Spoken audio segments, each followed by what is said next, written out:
Greetings. Peace be with you. I hope that you're staying strong. I hope that you're continuing to level up. I hope that you're continuing to invest in yourself to get to that next level, to make that next breakthrough, because you are the one, right? You are the one who's going to be strong. You're going to be the one who's going to show up in that calm, cool, and collected framework for the people around you, especially when they are losing their shit, right? Now, in this video, I want to share some lessons that I've learned from a Holocaust survivor, right? So Viktor Frankl, who survived, I believe, 5 different concentration camps. He wrote a book on his experiences called Man's Search for Meaning. And this is definitely one of the most influential books that I've read in my life. A lot of people that I look up to, for example, Tony Robbins recommends it as well. So I definitely recommend you check this out.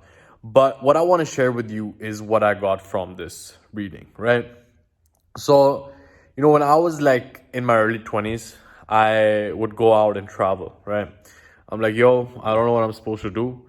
Like, yes, I have this business on the side that's generating some income, and I want to go out there and find my purpose, right? I want to find my meaning in life. I want to go find myself, right?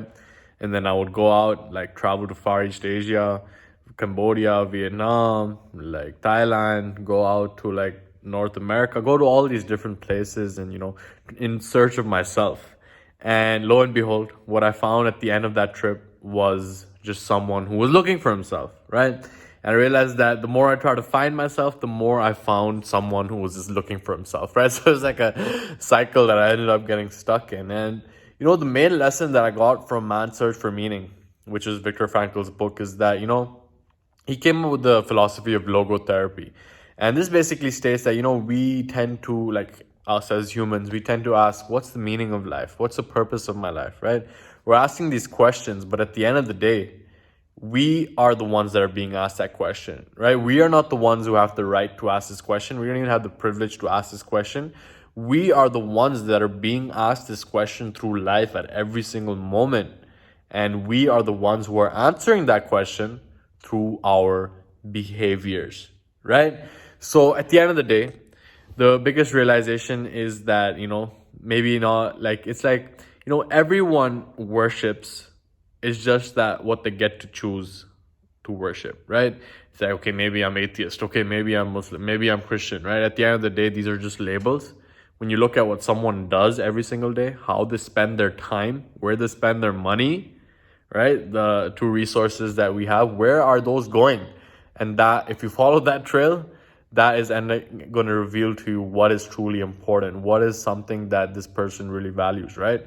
And if I look at my own self, it's like, how do I spend my time? I'm spending my time in my growth, in my development, and trying to get this message out there, going to, doing stuff that is allowing me to serve better, right? Because at the end of the day, my belief is that my life is not about me. My life is about the lives that I touch, right? And of course, it sounds all airy-fairy in words, but words are just symbols, right?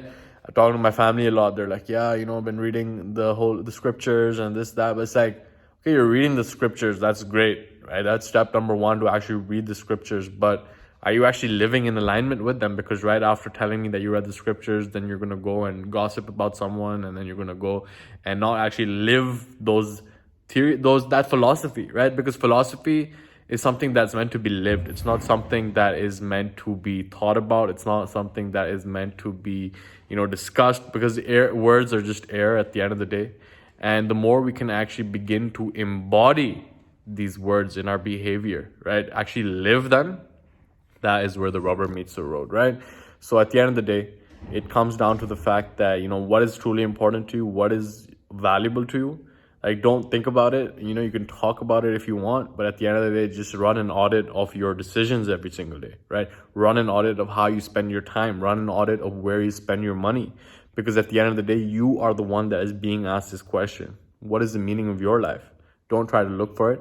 Create that meaning, right? Because at the end of the day, if you are not creating it, then you are being at the effect of it, right? You are being dictated by factors outside of you if you are not dictating your own behaviors, okay? So that is the main takeaway for this video over here, as someone is screaming in the background. But I hope that you got value from this video, and I will see you in the next one.